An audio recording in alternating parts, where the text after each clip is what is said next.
여러분 안녕하십니까? 4월 29일 수요일 뉴스투데이입니다. 여야가 오늘 국회 본회의를 열고 긴급재난지원금 지급을 위한 2차 추가 경정 예산안을 처리할 예정입니다. 문재인 대통령은 현 경제 상황을 전시 수준으로 규정하며 3차 추경의 필요성을 강조했습니다. 이재훈 기자입니다. 국회는 오늘 밤 9시 본회의를 열 예정입니다. 예정대로 본회의에 코로나19 재난지원금 지급을 위한 2차 추가 경정 예산안을 상정하기 위해 각 상임위는 어제에 이어 오늘도 예산안 심사의 속도를 낼 예정입니다. 행안위와 기획재정위는 오늘 오전 전체 회의에서 추경안을 의결하고 예결위는 예산 소위를 간사협의로 대치하기로 했습니다. 고소득층의 자발적인 기부를 독려하는 기부금 특별법도 어제 행안위 소위를 통과했습니다. 법안 내용 가운데 지원금 신청 석 달이 지나도록 신청하지 않으면 자발적 기부로 본다는 조항은 신청 마감일까지 신청하지 않을 경우로 수정됐습니다. 4월 중에 추경이 국회를 통과하면 5월 15일 이전에 지급을 끝낼 준비를 하고 있습니다, 현재. 추경 예산안이 본회의를 통과하면 다음 달부터 4인 가구 기준 100만 원의 긴급 재난지원금이 전 국민에게 지급됩니다. 하지만 2차 추경만으로는 경기 회복이 쉽지 않다는 것이 정부의 판단입니다. 문재인 대통령은 현재 경제 상황을 전시 수준으로 진단하고 내수 활력 회복을 위한 한국형 뉴딜 사업과 3차 추경 필요성을 밝혔습니다. 전 분야, 전 정력에서 끝을 알 수 없는 경제 충격이 가시화되고 있습니다. 그야말로 경제 전시 상황입니다. 문 대통령은 내수 활력을 경기 회복의 출발점으로 삼아야 한다며 이해관계 대립으로 미뤄졌던 대규모 국책 사업도 신속히 추진하라고 지시했습니다. MBC 뉴스 이재훈입니다.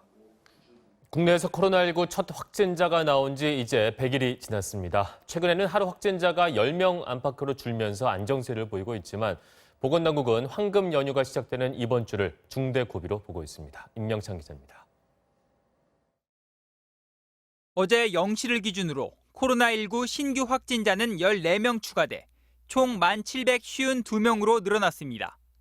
신규 환자 가운데 12명은 해외에서 유입됐고 2명은 인천과 경북에서 각각 1명씩 나왔습니다. 사망자는 1명 늘어 244명으로 집계됐습니다. 신규 확진자가 열흘 새 10명 안팎을 기록하면서 진정세를 보이고 있지만 방역당국은 경계를 늦추지 못하고 있습니다. 황금 연휴를 맞아 사람들이 대거 몰릴 것으로 예상되면서 방역당국은 다음 달 5일까지 예정된 사회적 거리 두기를 잘 맞춰 생활 방역 체계로 들어가야 한다고 강조했습니다. 긴 연휴가 큰 분기점이 될 것이라고 생각을 합니다. 기본적으로는 조금이라도 몸에 이상이 있으신 분들은 여행을 하지 마시고 야외 활동을 취소하시거나 방역당국은 코로나19 재유행에 대비한 중장기 대책 마련에도 들어갔습니다. 대국민 항체 검사를 추진 중으로 우선 가장 많은 확진자가 나온 대구 경북부터 시작해 장기적으로는 전 국민이 대상입니다. 방점은 국민들 사이에 집단 면역이 얼마나 형성되어 있는지 가늠해보는 데 있습니다. 증상이 없어 진단검사조차 받지 않은 숨겨진 감염자를 찾아내 국내에 코로나19가 얼마나 퍼져 있는지 정확히 파악해두고 가을 2차 대유행에 대비하겠다는 겁니다. 몇 퍼센트가 감염에 노출되어 면역을 획득했는지 그 조사 결과를 기반으로 추정을 해야 실제 감염 규모를 확인할 수 있을 거라고. 다만 항체가 있다고 면역이 생겼느냐의 문제는 여전히 밝혀지지 않은 숙제라서 계속적인 연구가 필요합니다. MBC 뉴스 임명찬입니다. 미래통합당이 김종인 비대위 체제를 선택했습니다. 그런데 당초 구상보다 임기가 줄어 정작 김종인 전 선대위원장이 이를 수락할지는 미지수입니다. 조국현 기자입니다.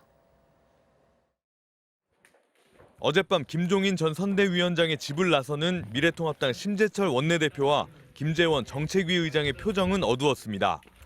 김종인 전 위원장에게 전국위원회 결과를 설명하고 비대위원장 수락을 설득하기 위해 방문했는데 원하는 답을 듣지 못했기 때문입니다.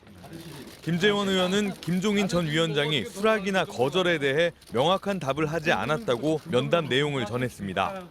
수락한 의사 표시도 전혀 없었고 거절하신 의사 표시도 없었고 그런 상황에 대해서 좀 걱정스러운 이야기 많이 했고. 이에 앞서 미래통합당은 어제 전국위원회에서 김종인 비상대책위원장 임명안을 통과시켰습니다. 그러나 김 전 위원장은 가결 소식이 전해진 뒤 수락 여부를 묻는 기자들에게 명확한 답을 하지 않았습니다. 나는 지금까지 아무 얘기를 들어본 적이 없어. 다만 김 전 위원장의 측근 최명길 전 의원은 어젯밤 MBC와의 통화에서 4개월짜리 비대위는 받을 수 없는 것이라고 잘라 말했습니다. 김 전 위원장이 명확한 답을 내놓지 않고 있는 가운데 통합당 지도부는 오늘 오전 최고위원회의에서 대응 방안을 논의하기로 했습니다. 만약 김 전 위원장이 비대위원장을 수락한다면 임기 보장을 위해 현 지도부가 상임 전국위를 다시 개최할 가능성이 제기됩니다. 반면 김 전 위원장이 거부할 경우에는 통합당 내 지도부 공백 상태는 한동안 지속되면서 혼란이 이어질 것으로 보입니다. MBC 뉴스 조국현입니다. 검언유착 의혹을 수사하는 검찰이 압수수색에 강하게 항의하는 채널A 기자들과 밤샘 대치를 벌였습니다. 검찰이 일부 압수수색은 마친 가운데 핵심 단서인 기자와 검사장의 통화 파일 등을 확보했을지 주목됩니다. 신수아 기자가 보도합니다. 서울중앙지검 형사 1부는 어제 오전 채널A 본사에 대한 압수수색 영장 집행을 시도했습니다. 하지만 채널A 기자 수십 명이 부당한 압수수색에 협조할 수 없다며 검찰 관계자들을 막아서 밤샘 대치를 이어갔습니다. 검찰은 압수수색 대상 5곳 가운데 이른바 협박 취재에 가담한 기자들의 주거지와 차량 등 4곳에 대한 압수수색은 마친 상태입니다. 그동안 검찰은 검언유착 의혹을 규명할 핵심 단서인 채널A 이모 기자와 해당 검사장 간의 통화 녹음 파일을 찾는 데 주력했습니다. 또 신라젠 전 대주주 이철 씨의 측근과 이 기자가 주고받은 대화의 녹취록 확보도 시도하는 한편 채널A의 업무 일지와 수첩 등을 통해 취재 과정에서 윗선이 개입했는지 여부도 들여다볼 계획입니다. 실제로 채널A 기자들은 취재 당시 차장 등 간부들도 다 알고 있는 내용이라며 피해자 측을 압박한 것으로 드러났습니다. 검찰은 이철 씨 측을 위협해 제보를 종용하는 과정을 이 기자와 해당 검사장이 공모했다고 보고 있습니다. 다만 의혹을 받는 검사장의 휴대전화 등은 이번 압수수색 대상에선 빠진 것으로 전해졌습니다. 검찰이 이번 압수수색을 통해 검언유착 의혹의 핵심 단서인 채널A 기자와 해당 검사장 간의 통화 파일이나 녹취록을 확보했을지 주목됩니다.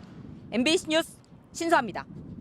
모레 5월 1일은 근로자의 날이죠. 법정 공휴일이 아닌 유급휴일로 쉬는 곳도 있고 그렇지 않은 곳도 있는데요. 문을 닫는 곳은 어딘지 미리 알아두시기 바랍니다. 먼저 일반 시중은행은 대부분 쉬는데요. 주식시장도 열리지 않고요. 보험사와 증권사도 휴무니까요. 급한 금융 업무가 있으면 미리 처리해야 합니다. 병원과 약국은 자율적으로 휴무를 정할 수 있어 쉬는 곳도 있고 그렇지 않은 곳도 있는데요. 미리 전화해보거나 응급의료포털 사이트에서 휴무 여부를 검색해보는 게 정확합니다. 그렇다면 시군구청과 주민센터, 관공서나 공공기관은 어떨까요? 공무원은 근로기준법에 적용을 받지 않기 때문에 원칙적으로는 휴무가 아닌데요. 하지만 특별휴가를 실시해 근로자의 날에 쉬는 곳도 늘어나고 있으니까요. 중요한 업무가 있다면 미리 확인해야 합니다. 학교와 유치원도 대부분 휴무가 아니고 어린이집은 교사가 근로자로 분류되기 때문에 휴원하는 게 일반적이지만 원장 재량에 따라 운영하는 곳도 있습니다. 택배업체의 경우 택배기사가 근로자가 아닌 특수고용 노동자로 분류돼 배송 업무가 정상적으로 운영된다고 하네요.